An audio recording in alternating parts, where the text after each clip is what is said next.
बोलायचे आहे, मी तेवढ्या मोठेपणात नाही. सांगतो की आता इथून पुढे फक्त मी आणि मीच राहील, तू नी. प्रामाणिकपणानं तुम्हाला सांगतो की ह्यातला झालेला एकूण एक आरोप हा खोटा आहे.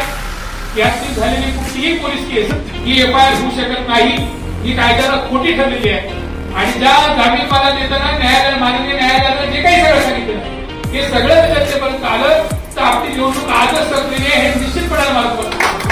मला जे काही आरोप माझ्यावर झाले या संबंधीची श्वेतपत्रिका सुद्धा मतदारांपर्यंत, तालुक्यातल्या कार्यकर्त्यांपर्यंत आणि माझ्या शिवसैनिकांपर्यंत काढायची आहे.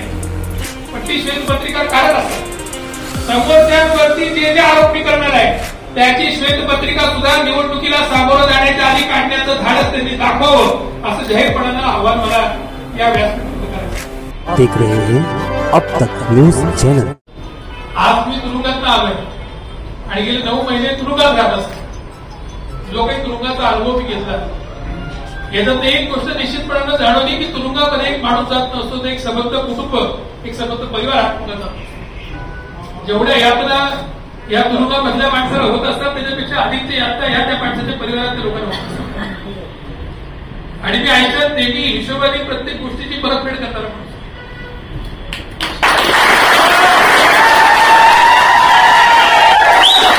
मला जे यातना झाल्या, माझ्या परिवाराला जे यातना झाल्या आणि माझ्या शिवसैनिकांना जे यातना, या सगळ्या व्याजाची परतफेड 2025 मध्ये व्याजासहित तुम्ही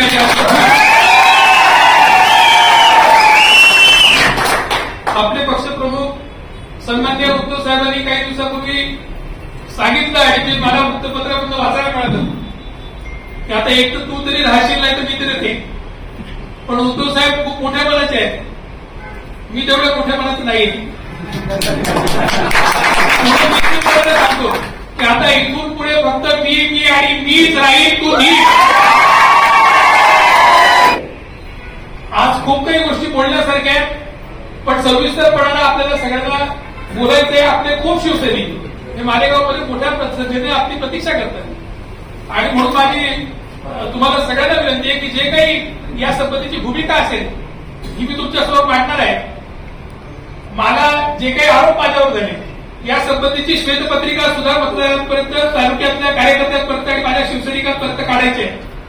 पण ती श्वेतपत्रिका काढत असतात समोरच्यांवरती जे आरोप मी करणार आहे त्याची श्वेतपत्रिका सुद्धा निवडणुकीला सामोरं जाण्याच्या आधी काढण्याचं धाडस त्यांनी दाखवावं असं जाहीरपणानं आव्हान मला या व्यासपीठावर करायचं.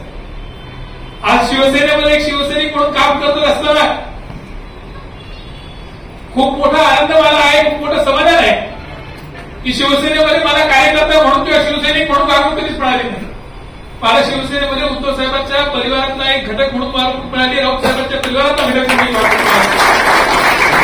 आणि मी तुरुंगात असताना ज्या काही यातना माझ्या परिवाराला झाल्या तेवढ्याच यात्रा सन्मान्य उद्धव साहेबांना आणि राऊत साहेबांना होत होत्या. सातत्यानं त्यांची चौकशी माझ्या परिवाराकडे चालू होती आणि त्यांचे निरोप मला मिळत होते.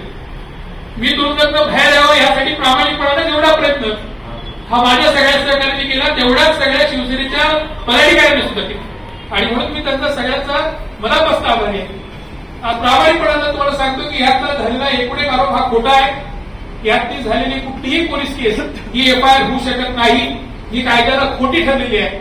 आणि ज्या जामीन मला देताना माननीय न्यायालयानं जे काही सगळं सांगितलं हे सगळं जनतेपर्यंत आलं तर आपली निवडणूक आजच संपलेली आहे हे निश्चितपणे मला या पोचवायचं आहे.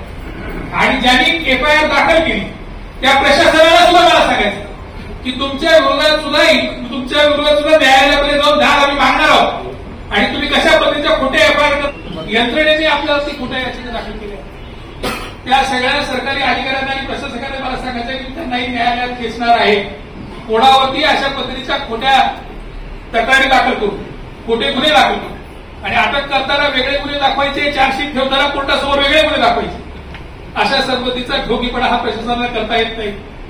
आज दुर्दैवानं आपल्या देशामध्ये परिस्थिती अशी निर्माण झालेली आहे की मी तुरुंगात असताना या देशातल्या 2 सन्मान्य मुख्यमंत्र्यांना मला तुरुंगात जाताना पाहावं लागतं आणि एका वेळेला ह्या देशातले 2 मुख्यमंत्री तुरुंगामध्ये आहेत असा कधी प्रसंग आपल्याला आठवत नसेल. अशी आणीबाणीपेक्षा सुद्धा भयंकर परिस्थिती या देशामध्ये निर्माण झाली आहे आणि म्हणून या देशातली लोकशाही धोक्यात घालण्याचं काम जे चाललेलं आहे मध्यंतरीच्या निवडणुकीच्या माध्यमातून आपण पाहिलं असेल की 405चा नारा देऊन देशाचं संविधान बदलण्याचा प्रयत्न झाला आणि म्हणून आपल्या लोकशाहीच्या विरोधात तिथे संकट आलेलं आहे. या संकटाच्या साठी हा आमचा स्वातंत्र्याचा दुसरा संग्राम आहे. पहिल्या स्वातंत्र्य संग्रामामध्ये जसा लोकांना तुरुंगात जाण्याचा प्रसंग आला आणि मान मिळाला तसं मला वाटतं ह्या देशाचा स्वातंत्र्य सैनिक म्हणून तुरुंगात जाण्याचा मला मान मिळालेला आहे. त्याच्याबद्दल आणि या संग्रामामध्ये थांबणारा किंवा हरणारा कार्यकर्ता मी नाहीये.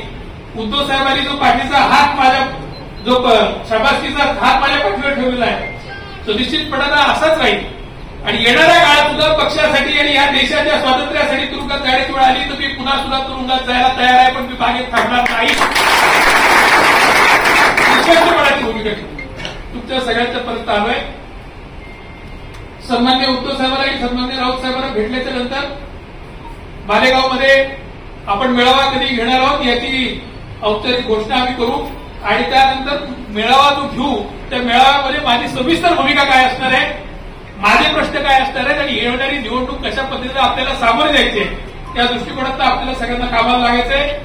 मालेगाव बाह्य हा एक मतदारसंघ एवढं आपलं टार्गेट नाही तर ज्या ज्या ठिकाणी आपले संबंध आहेत, आपलं नातं आहे, गोत आहे, मित्रपरिवार आहे, प्रत्येक ठिकाणी कामाला लागायचंय. या महाराष्ट्रामध्ये महाविकास आघाडीचं सरकार आलं पाहिजे आणि जो लाखो लोकांच्या समोर मी तुम्हाला शब्द दिला होता की सन्मान्य उद्धव साहेब या महाराष्ट्राचे मुख्यमंत्री झाल्याच्याशिवाय मी थांबणार नाही तो शब्द खरा केल्याशिवाय तुम्हाला आम्हाला थांबता येणार नाही. या महाराष्ट्राचा पुन्हा मुख्यमंत्री आपल्याला करून दाखवायचं आहे आणि ती आपल्या सगळ्या शिवसैनिकांसाठी अत्यंत महत्वाची प्रतिज्ञा आहे असं मला वाटतं. एवढ्या दूरून आपण सगळेजण या ठिकाणी आलात आणि जे प्रेम आपण सगळं दाखवलं या प्रेमाबद्दल मी आपल्या सगळ्यांचं ऋणी आहे आणि असंच जीवनभर आपलं सगळ्यांचं प्रेम मिळत राहू ही आपल्या सगळ्यांकडनं अपेक्षा व्यक्त करतो आणि पुन्हा एकदा आपल्या सगळ्यांना धन्यवाद देतो. जय हिंद, जय महाराष्ट्र.